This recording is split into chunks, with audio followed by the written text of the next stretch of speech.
4, 5, 6, 7, 8, 9, 10, 11, 12, 13, 14, 15, 16, 17, 18, 19, 20, 21, 38, 39, 40, 41, 42, 43, 44, 45, 46, 47, 48, 49, 50, 51, 52, 53, 54, 55, 56, 57,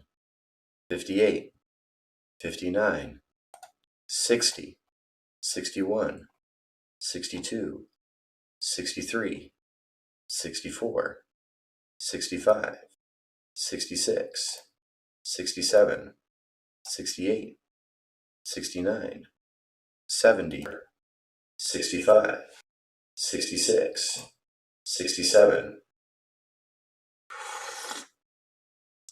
All right, so we're live. Just one more thing I want to check out. I got to make sure my tags are there. So as you know,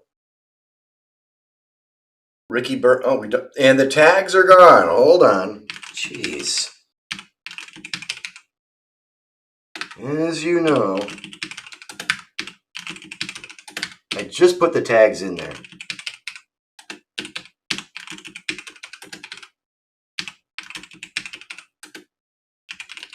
So as you know, we're going to be doing Ricky Berwick. All right, and it's a very serious matter because he's a celebrity. All right, and he's not asked and given me his. So Ricky Berwick has not given me any kind of permission, not expressed or implied, to play him in Fallout in a game where there's swearing, blood, and gore, stuff like that, killing. It's a rough and tumble kind of a game. So Ricky Berwick did not give me any permission to do that, but I had tossed his name on a YouTube poll to see if people would want to see that. And I had given them an alternative choice, Walter White Jr., since I was like, well, people are really kind of hot on Breaking Bad right now. They'd probably want to have Walter White Jr. over Walter White or Jesse Pinkman because he's different than Tuco and he's different than the Salamancas and he's different than Gus Fring and all that. So I figured, I'll put Walter White Jr. out there, but not wanting to always do Breaking Bad stuff, I needed an alternative choice. And I figured since, I hadn't done anything with a celebrity in a while, we might as well just toss Ricky in there because he's interesting. And I had a feeling that he would win the poll. I figured that a majority of the people would see that there were 4 or 5 choices that were good to go, but one was clearly the best. And I wanted to do Ricky, so I threw Ricky out there. People sensing what I wanted to do, they just clicked on that, so they voted it. So we're going to be doing Ricky, but the thing is that he's not your typical run-of-the-mill celebrity. He's an individual that was born with basically full-body crippling disease. His mobility is next to none, and his endurance, although he can handle himself for his day-to-day activities, when you compare his endurance to someone like me, it's hardly even registerable on the scale. So, yeah, what we're doing is we're playing a guy that is fully disabled, can't defend himself, and has to, and then does heavily rely on the good intentions and the goodwill and the good merits of those around him to help keep him safe so that he can have a prospering career and great opportunities despite the hand that he's been given. So I want you to understand my goal is always to bring a build to life and to dignify it as best I can by bringing it to life, for better or for worse. So we have a guy here who has been dealt a bad hand, and he's going to be and he's going to be the star of our show. So it's not to belittle him or to put him down. It's Ricky Berwick. He was the best that the village of Navarro had to offer. They had Narg, they had Chitsa, they had Minkin. They had a couple other guys that were some pretty good candidates, but they figured that the best one to lead the charge to get the Garden of Eden creation kit was Ricky Berwick. And he is crippled head to toe, but he's got a good head on his shoulders, real good. He's got real good, strong senses, very charismatic. He's a likable guy. And despite the hand that he's dealt, he's got remarkable amounts of luck because he's been able to hang in there. So that's our Ricky Berwick. But this is not going to be something where it's where we're tuning in to like to belittle someone or to put him down, because like me, he's a real person that you could reach out and touch if you wanted. And that's not what we're going to be doing. So I want you to understand that when we're doing Ricky Berwick, when I'm doing Ricky Berwick, I'm trying to bring a guy to life, but I'm not trying to. We'll make light of the situation because we don't want to darken the mood, and that's not what he wants, and that would be belittling a man of his station. He's an adult, and he's a professional. He's a comedian, and he's loved and respected around the world. He takes a lot of time out of his day to make sure that that no matter how tough things can be in someone's life, anybody's life, that you can look at it, in a shade of light. I'm not saying putting on rose-colored glasses, but it doesn't always have to be gloom and doom. But this is not going to be a situation where we're looking at things as a gloom and doom.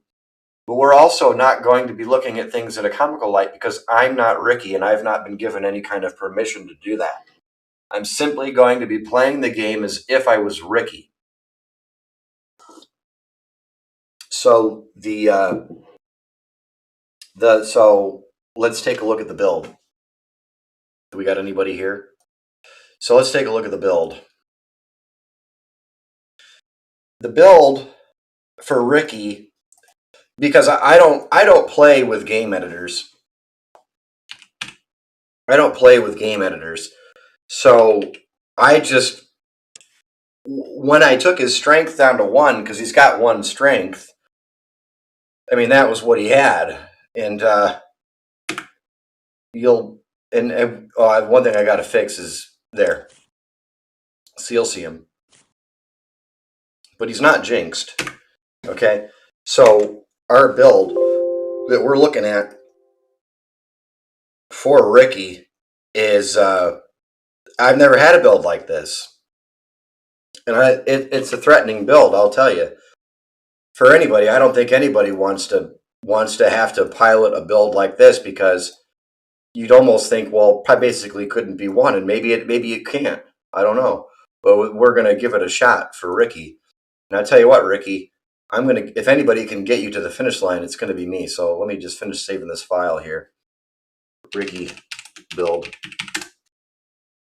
All right, let's show you this. Where'd it go? Here it is. All right. So here's Ricky. So here's Ricky. So Ricky, here's what we're working with. Ricky has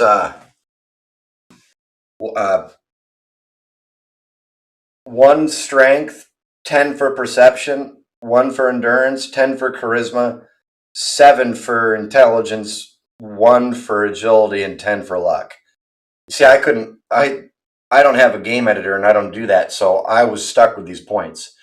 Does he have 10 for luck? No. But what was I going to do? Give him 10 for intelligence? He's not smarter than freaking Einstein, I'll tell you that much.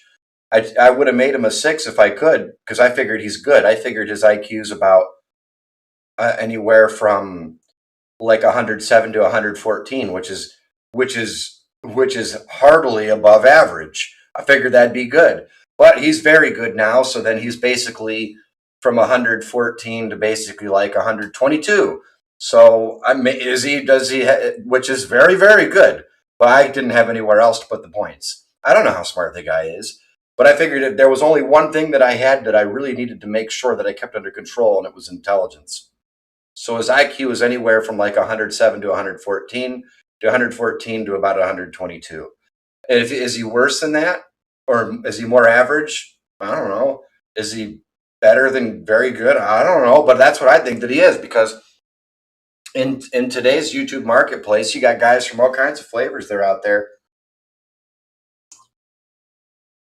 Some are clearly smarter than the others, and everybody has an equal opportunity to do good. And Ricky's doing very good, so I figured he was smart.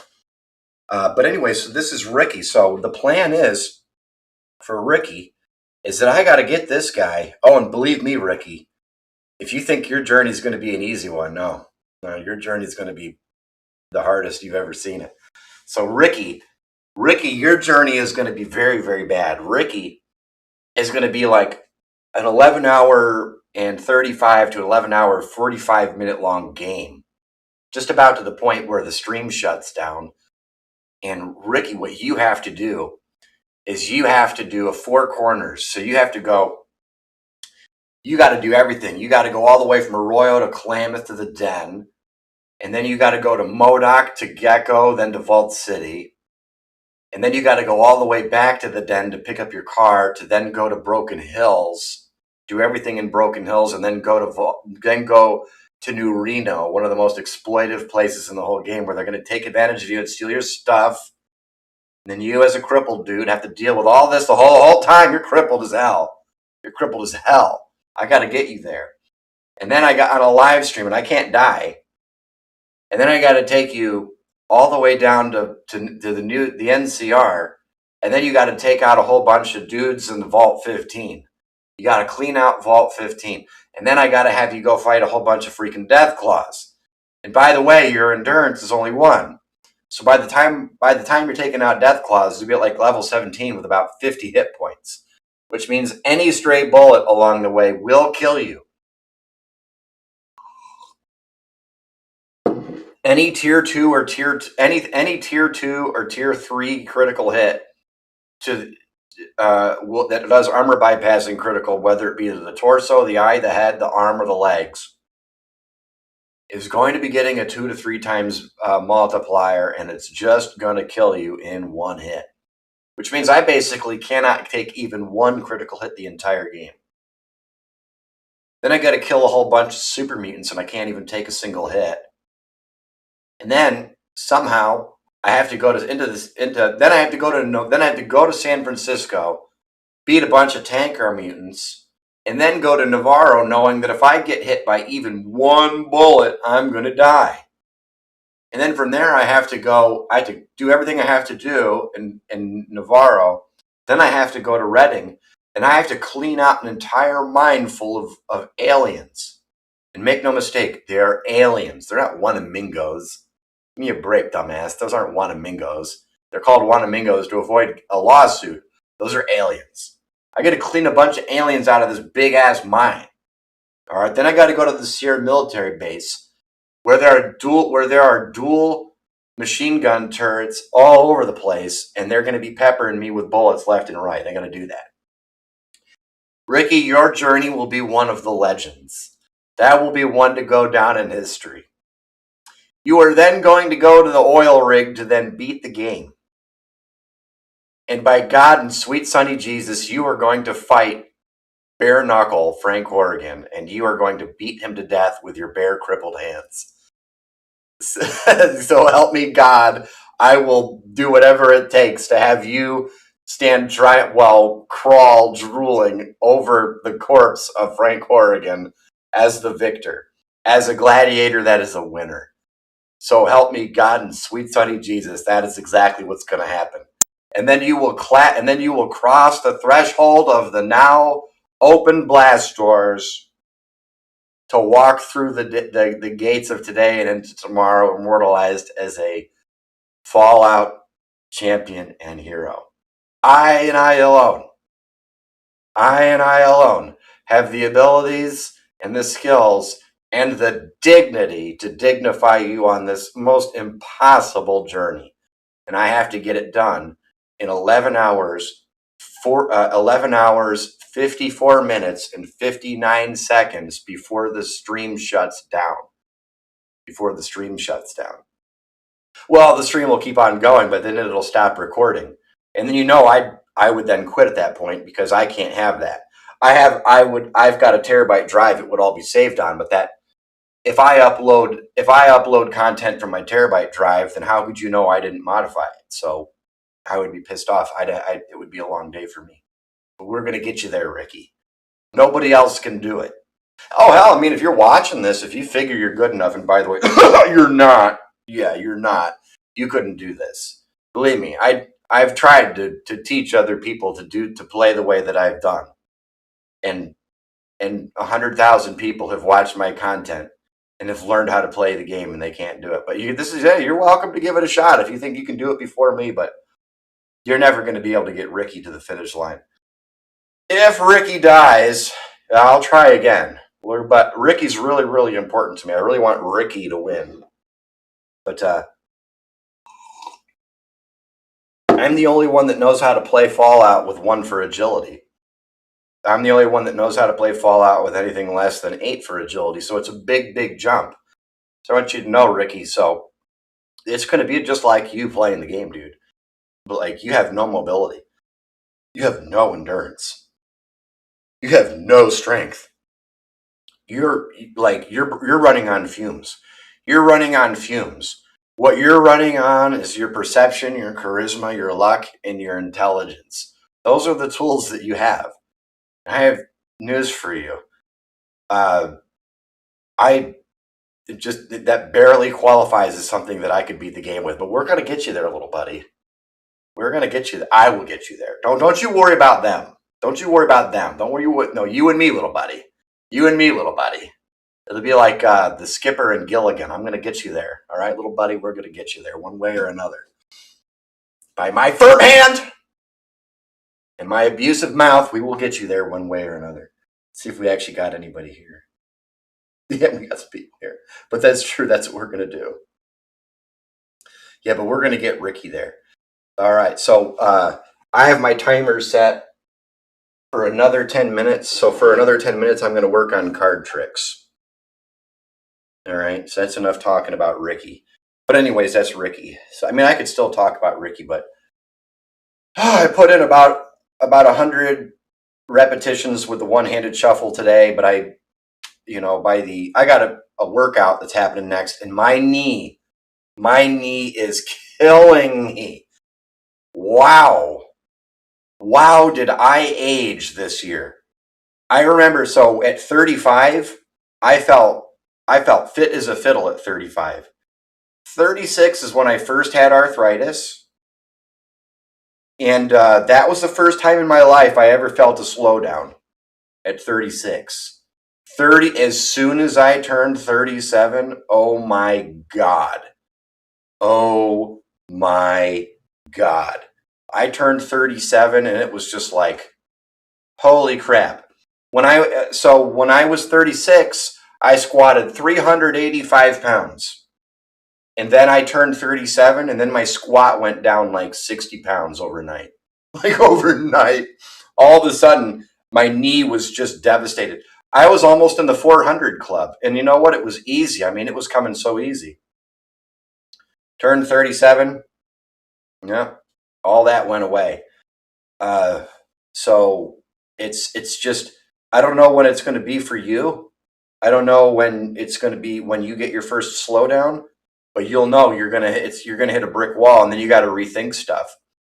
I'm still going to keep the squat rack, but I may need to invest in a leg press because I may have to do for like a year. I may have to do good mornings to strengthen my hamstrings and my back, and then I might have to do leg press to work on my legs and my knees. So I've either got a permanent and worsening arthritis in the knee. We'll know in an X-ray. I won't know until Monday. Monday I'll go in for the X-ray. Tuesday or Wednesday of next week, I'll get a call from a nurse on my team, and then we're going to have a serious talk about my future as a weightlifter. So I'll let you guys know Tuesday or Wednesday. So if it's arthritis, I'm hoping that it's just arthritis. Arthritis I can work with. Arthritis just simply hurts and there's inflammation. If it's bones, well, then we have to talk about surgery. And if you're talking about knee surgery before you're 40, then you know what's going on. If you're getting knee surgery organically like me, because I never played football. I didn't take a bad tackle. You know what I mean? I didn't like jump off of like a 4-story building trying to avoid a fire. You know what I mean? I didn't mess my knees up because I fell. They're just organically getting bad. So if it turns out that it's bones, well, then you know what that means. Not only does that mean that I'm going to have to get a knee replacement, but it also means that we know exactly at that point. You know that you know when I'm actually going to die. Because if you're getting a knee replacement before you're 40, then you know the tempo of your life, and that means that when you're about 70 to 72 to 74 years old, you're just going to croak. It's if your bones are getting bad before you're 40, the way in this modern world, then that means that when you're about 70, 72 to 74, you're just going to croak. You're just going to time out, and there's probably not anything that you can do. So, and whatever, I can take that. Frankly, I could care less. It doesn't. I could care a little. I'll work on it, and I'll learn how to care less. But now it could also be that I have torn the meniscus tendon or ligament, and it could be that it's basically just that it's torn to shreds. Well, that is also a positive. Believe it or not, that's a positive. Because if it's a torn meniscus tendon, and again, it's a tendon that from the pictures I've seen, here's the way I visualize it. You got your kneecap, and then you've got a tendon or a ligament that goes over it. That's the best I can tell you. Now, if I've torn that thing to shreds, which I don't know how I would have done that, because I've never heard a snap in my meniscus ever, not even once. But if I've ripped that to shreds, then that's actually a positive, because then I know that I can just do squats at like 225 pounds, and then for about a year, what I'll do is just high rep squats. But I won't be able to squat any more than like 225 pounds. So for a whole year, I'll work on form, all kinds of stuff.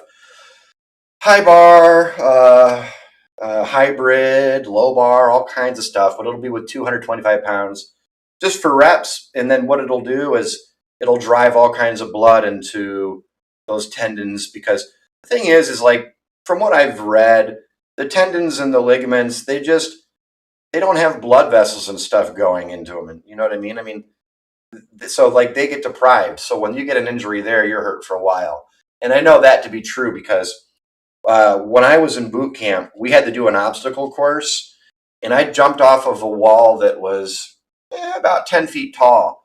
But I landed uneven on my left ankle, and I tripped my ankle, and my left ankle plagued me for 4 straight years throughout the entire term of my active service. And then it hurt a little bit for a while after that, but then it strengthened up, and I'd forgotten about it. And now nothing I do hurts my ankle. It's as strong as it's as strong as a bull. That's just the way that it is. But while I was crushing it all the time, doing humps and doing all this crazy crap, my ankle it plagued me the whole time. So that's a positive. So positive 1 would be arthritis. Because I've got arthritis in my neck, and I've got 2 cysts. According to x-rays, I have 2 cysts buried in the hands. And frankly, I think my nurse lied to me. I think she was looking at somebody else's x-rays. I don't know how it's possible that I could have cysts in my hands, because you'd figure you'd see them. There's like no cysts. But anyways, my nurse told me that I have two cysts in my left hand. I don't know where they are. I think she's talking out of her butt, but and then I've got arthritis in my neck, and that's just totally fine with me. Yeah, I can't really look behind me when I drive, and I rely real heavily on my mirrors. I can cock my head back a little bit, but it's not like what it used to be. I used to be able to really get my head back there. Now I have to actually turn my entire spine in my body, and I had to get an automobile. I had to get rid of my old big truck, and I had to get one that had a fancy camera on the dashboard so I can see behind me. But even though I do that, I'd never be so foolish as to not look behind me and give an effort. Because if you run over somebody's dog or a little kid or something like that, you can't just be like, well, I used my camera. No, you actually, no matter how bad it hurts. But anyways, so I'm hoping for arthritis, because arthritis I can work with. I never heard of anybody getting a knee replacement because of arthritis. I mean, maybe it happens, but I'm not worried about that. I'm not worried about, knee replacement from arthritis, because then I know that all I got to do is just squat, and then just whatever. And yeah, it'll be uncomfortable, and I'll feel a little bit stiff afterwards. But I've already done some basic reading, and there are lots of people that do squats with arthritis, so I'm totally fine with that. If my bones are actually rubbing against each other, which I don't know, but the X-ray will reveal that, then obviously knee replacement. There's nothing I can do about it, because it's getting now to the point where it even hurts when I drive, because I'll sit down, because you see what I'm going through. I have no idea what the hell's going on, but I have a hobby. I love to squat. I just love to squat. So what's important to me is that I be able to squat. All right, guys, that's a wrap. Thanks for being here. I'll catch you. We'll do a workout stream here in a little bit. Just want to drink some water and drink some water and finish my coffee. All right, later, dudes.